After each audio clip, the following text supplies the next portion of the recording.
your virtual sports chiropractor, Dr. Heather, and this is the continuation of knee bursitis. So this is part 2 that you guys have been anticipating and waiting for. So now we want to get to the more advanced exercises when dealing with knee bursitis. So if you haven't watched part 1, you definitely want to go through that first, because that is where you want to begin. You want to make sure that you're really not having any more pain or discomfort in the knee when performing, the static exercises around really kind of healing that knee issue, along with also making sure that you've worked on some of the flexibility, mobility stuff that we talked about in part 1. Now, part 2, we are going to go a little bit more advanced. And what I mean by that is we're going to start adding in some step-ups and a lot of balance work. So for the purposes of this video, I am going to use a flat bench. If you don't have a flat bench at home, you could use your stairs at home as well.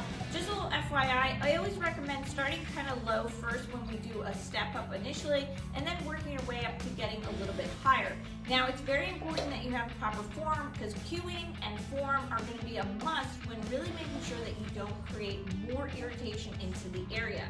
Now, with any of these exercises, if you notice that there is some pain or discomfort in the knee, or if it really just doesn't feel right, please stop, kind of go back to part 1, go through that section first before really tackling part 2. This is really meant to be for when the knee feels a little bit better, you're not noticing any swelling, the exercises that you initially did are really feeling too easy. That's when to start attacking part 2. Okay, so the first exercise we're going to get to is actually a step up. So again, here I have my bench. It's about, a good 24 inches off the ground. So it's about like 2 steps on a stair. And what we're going to do is we're going to focus on really driving our body straight up. So I'm going to place my right foot flat onto the bench. You're going to notice I'm going to pop right up onto the ball of my left foot here. The idea is, and I'm going to use my arms to kind of mimic almost like running action as well. I'm not leaning forward. I'm not kind of going in this direction. I'm focusing on going straight up to the sky. So with that being said, I come straight up and I come straight down. I come straight up and I come straight down. So that's what I mean by doing a nice easy step up.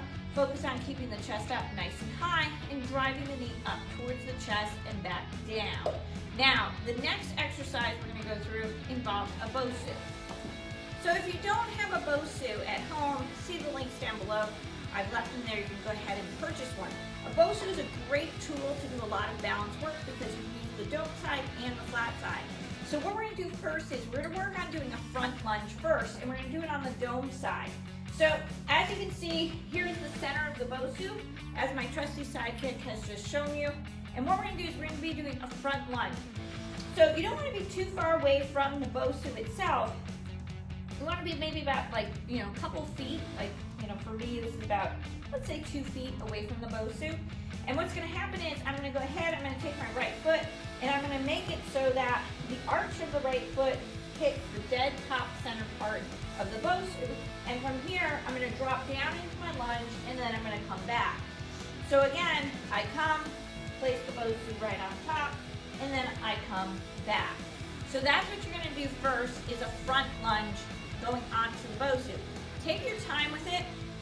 Really make sure too that you have proper form, just like I showed you in the video right now. You want to keep that chest up, keep those hips kind of tucked under you. You want to make sure that you're not feeling more pressure in the knee when performing the action. Okay, so now the next one we're going to be doing is actually where we're going to do a back lunge, stepping off of the BOSU. So now I'm going to come, I'm going to come so both feet are on the BOSU. I'm going to keep my right foot a little bit more centered, and I'm going to go ahead now and I'm going to step off the BOSU, hit my placement, and I'm going to hit that lunge again, and then I'm going to come and I'm going to step back up. Mimicking that step up we just did, keeping the chest up nice and high, and then mimicking the lunge that we just did in that front position, where again, you're keeping that posture up nice and high. So there you have it. We have a front lunge onto the BOSU, and then a back lunge onto the BOSU.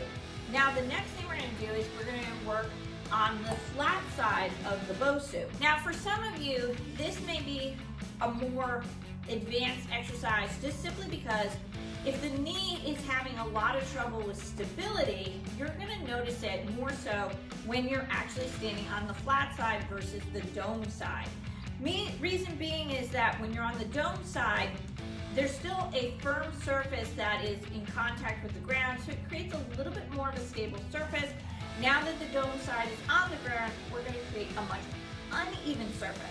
So now from here, I'm gonna take my right leg, I'm gonna place it so that it's dead center on the BOSU. I'm gonna come, I'm gonna step up, and the idea here first is just to hold the single leg balance. Allow for your body really to kind of feel what it's like just to hold in this position. You're gonna feel a lot of movement in the foot and ankle, along with the calf, the shin, and everything. But really do try to kind of hold yourself up nice and tall as you're performing a single leg balance exercise on the BOSU. Now the next thing is to go a little bit more advanced, and that's to do a single leg toe touch. Now I have demonstrated this one in my weak ankles video, and it's something that you want to start first with doing, kind of more on the floor before kind of going on to the BOSU. What I mean by that is step off to the side of the BOSU and just simply kind of first balance on one leg, but then see if you can go ahead and come down, touching the knee and then driving up without allowing the chest to fall forward. If you feel comfortable doing that on the floor, the next thing is to take it up onto the BOSU. So from here, I'm gonna come, I'm gonna stand, I'm gonna get my balance, get my proprioception going, and then from here, I'm gonna come down, trying to touch my hand to my foot as I do so. So again, keeping my chest up nice and high, working my glutes in this position, along with working a lot of proprioception and balance activity in my foot and ankle. The very final exercise we're gonna do actually involves the TRX. So if you don't have a TRX, but you do have one at your gym, you could use it there, or you can go ahead and click the links down below. You'll see that I also have offered you guys a chance to kind of receive a discount on a TRX. So what we're gonna do is we're gonna actually do what's called a balance lunge using the TRX. So I'm gonna come in, my arms are gonna be at 90, I'm standing up nice and tall. Again, I'm gonna demonstrate this kind of using my right leg a little bit more. From here, I always tell people when we first start this exercise, first start with just kind of going back into a lunge position and then coming up again. So you kind of can see that if I go back into my lunge, my chest is up, nice and tall, and then I can come back to here. So start with first just feeling what it's like to hit a lunge in using a TRX. The next is you're gonna go ahead and now notice that my back leg doesn't touch the ground and I come back up. So from here, I'm doing a nice, easy, what we call balance lunge here, using the TRX, allowing for the quad, the hamstring, the glute, and the lower leg to fully engage when using a TRX. So there you have it. That's essentially part 2 of knee bursitis, really looking at advancing the exercises, taking it a step further, using a step, using a BOSU, and using a TRX to really start working more single leg movement patterns. More questions, or you're not sure if you're quite ready to do these exercises, as always, remember, you can create a free consult with me by simply just clicking the links down below. All right, everyone, if you've liked this video on part 2 on knee bursitis, give it a thumbs up. And if you haven't subscribed to the channel yet, please go ahead and do so today. And for those that are continuing to subscribe and to support us on this channel, thank you always for watching. As always, guys, this is Dr. Heather, your virtual sports chiropractor, and I'll see you in the next video.